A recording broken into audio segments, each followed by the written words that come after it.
All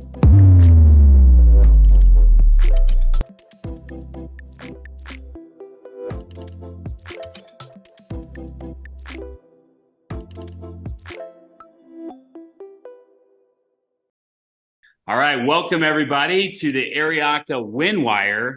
Super excited to be on here today with my main guys, Travis O'Keefe and Michael Brennan from Spearhead.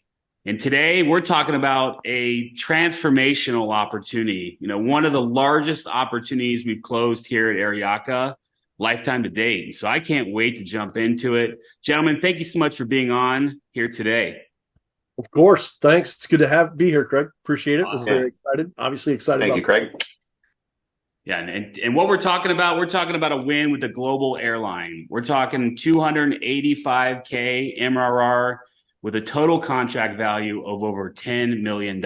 So when you think of a trophy, this is a nice trophy to put up on your shelf.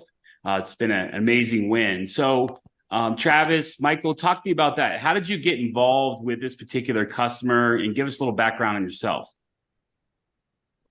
Yeah, sure. I'll start out. So got involved with this customer through some partnerships that we work with in the industry.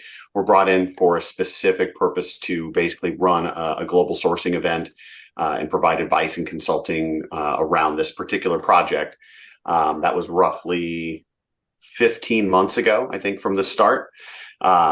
And so we got involved and first started by doing a deep dive into the existing infrastructure, kind of baselining it, rationalizing it, et cetera, so they can understand what they have today versus where they want to go in, requirements gathering, et cetera.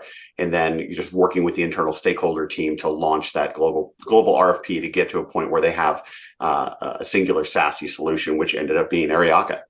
Love that. Michael, anything to add, my friend? No, I think Travis said it well, right? It's critical to know that it was a heavily fought battle, right? There were 8 different respondents in this RFP. So Aryaka rose to the top across, 7 other competitors.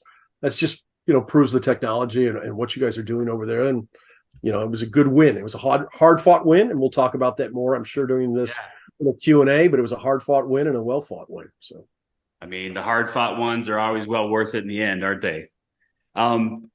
So let's talk about this. So as you guys got into, really working with this global airline and understanding their current architecture and, their desire and where they wanted to go from a WAN transformation, like what was the ultimate goal? Like what were they trying to solve with this WAN transformation as they moved away from this orange MPLS environment? What was their ultimate goal? Yeah. So basically what they were struggling with is they were working with a vendor to date that basically was reselling a reseller of a reseller. They didn't have a lot of inherent talent inside the organization. They were relying on large global, more traditional telecom carriers to operate the MPLS network. They weren't taking advantage of SD-WAN at all, which even though they had really SD-WAN in place, they weren't taking advantage of the benefits of that. And they hadn't collapsed their security posture or their edge really into the SD-WAN environment. And so what they were after was, hey, I want to bring this all together and I want to find a supplier that can meet my stringent security requirements, my stringent kind of deployment and operational requirements, and then can move as fast as I need them to move with direct control over not only the infrastructure by being the actual provider, but also in the intellectual property that it will allow them to do some more custom things and not have to worry about going to a third or fourth party to get things done. Got it.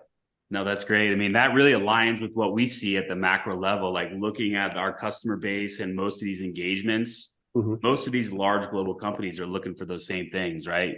One, they want to reduce that complexity. They have a multi-vendor environment, especially in the security side. They're really trying to reduce the complexity.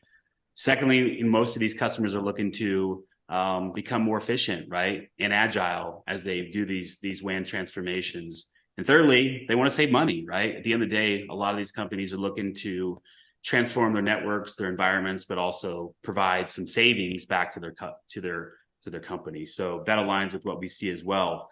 So going through this process, obviously very strategic, 15 months of work here went into this opportunity from the time you first met to the time we closed it.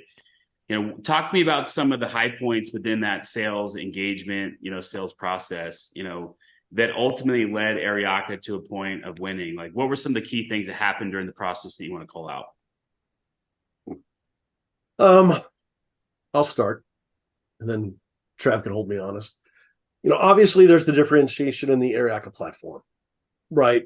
And your go-to-market strategy really rounded out the win in the customer's mind, and we talk about that constantly.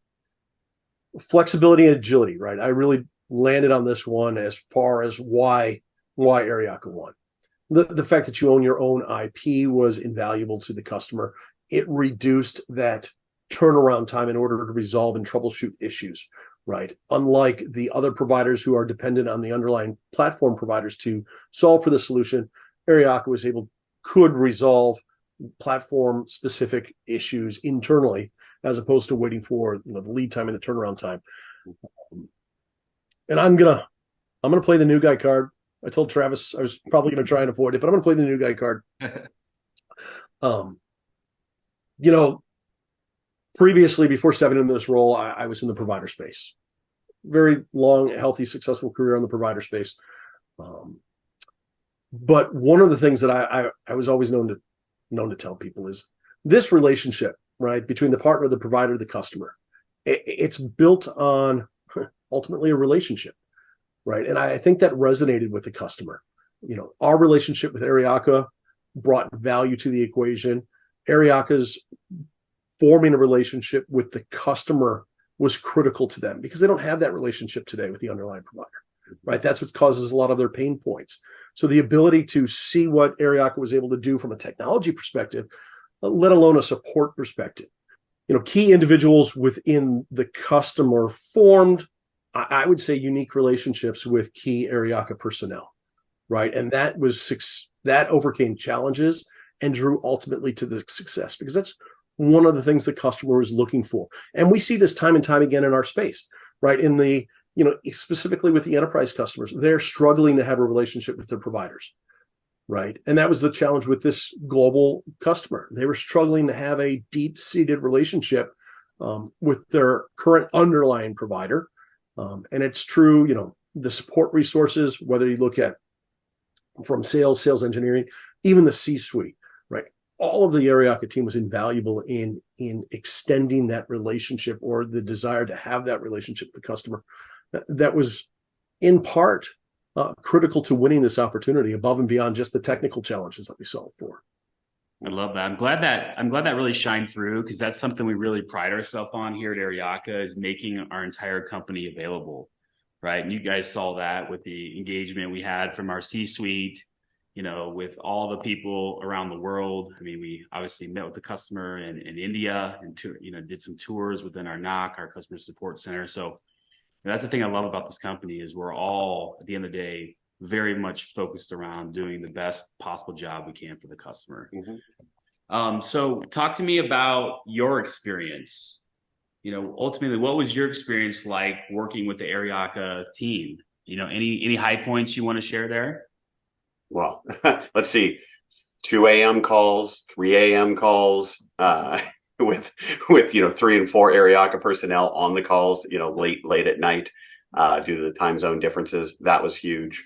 The doggedness to make sure that each and every item the customer was after was cared for and provided for. Leadership, of course, being engaged all the way to the top. At regular intervals to make sure that the customer was comfortable, things were properly understood throughout the process. Even where we had some difficulties in negotiations, leadership jumped in to make sure those got smoothed out and the customer felt like you guys were backing what they wanted to do. Awesome. So at the end of the day, what does this solution look like at a high level? I know it's roughly 189 sites. We talked about the MRR value. Just give me the high points of this solution. Well, from a high point, let's say it first off, I think we'd be remiss to say that, since you complimented us so well on the size of the opportunity, this is only for phase one. Mm-hmm. Right? So phase two, there's potential for this opportunity to, I wouldn't say specifically double, but definitely increase by, a significant percentage over the next 12 to 18 months. what does the solution look like from a high level perspective? I mean, this is truly the unified SASE story, right? And that's what drove this digital transformation with the customer. They pivoted off of a legacy MPLS and multiple different security vendor platforms to a consolidated unified platform to deliver a blended level of services to each and every one of their 180 plus locations, whether they were branch level locations, large regional hubs, or the data centers, right? From not only a connectivity perspective, right? That was refreshing to see that Aryaka could deliver a multitude of variants in connectivity, but also from a unified management perspective, and again, the unified SASE story. It's awesome. Did I miss anything, Jeff? Yeah, I think the only one was if you step out around really kind of jettisoning VPN and bringing in a full-blown ZTNA posture, that was part of the solution to 10,000 plus users that want a singular entry point security platform, so that everything's managed, whether it's a user or whether it's a branch or whether it's a data center, the same way. Yeah, and experience. Right. Experience is critical, especially for the remote users, to Travis's point, right? Security was an underlying driver, but also experience. They wanted their customers, right? IT's customers, to have the same experience, whether they were remote, whether they were connecting from an airport, their home, their hotel, right? So a very fluid workforce. And they wanted the experience to be, the same throughout any stage of their engagement back into IT. Love that. So I'm sure you guys, there's a lot of work. Obviously, we talked about that, and I'm sure there are major lessons you both learned here. Any lessons you want to call out that you've learned from this particular engagement? Could I say start the legal process earlier? I would agree with Travis, right? Not necessarily start the legal process earlier, but ask the customer the hard questions, right? Yeah. Are there showstoppers in the commercial language that are going to present challenges, right? Ask them about prior engagements with other vendors to see what rose to the top from that challenge perspective, right? There were some key elements, as you know, in the negotiation process that were showstoppers for the customer, and those weren't truly identified until well into the process. So, I mean, my takeaway from this is to ask some of those difficult questions early on, in order to identify where we need to focus time, energy, and effort in order to streamline the process. Got it. You talked about phase 2. Just curious, what's next? What's next for Spearhead? What's next for Travis and Michael? What do you got cooking? I mean, I guess I could speak to some of that. Is like a lot of partners out there, our goal is to go deep and wide within an account to help them in a lot of areas, provide resources and solutions that are beyond the initial engagement. Spearhead as a whole, we tend to stay engaged for multiple years and become kind of a major partner with IT and procurement both in the long run. So that's, I think, the next step is working with this specific customer, among others, to help them in some other specific areas that we've already identified that kind of flow from this project. Love that. Well, gentlemen, thank you so much for your time. I really enjoyed talking about this opportunity, and I know how much work went into this. I know how many hours of work and all the sleepless nights you guys put in to bring this one home. And we're super grateful. We're grateful for the partnership with Spearhead. We're grateful with the partnership with Intelisys. And I'm excited for the future. This is just one of many more to come here at Aryaka as we continue to drive the SASE transformation, and we deliver this unified SASE approach to the market, which is a game changer. So, gentlemen, congratulations. Thank you. And we'll see you all very soon on the next WinWire. All right. Thanks, Craig.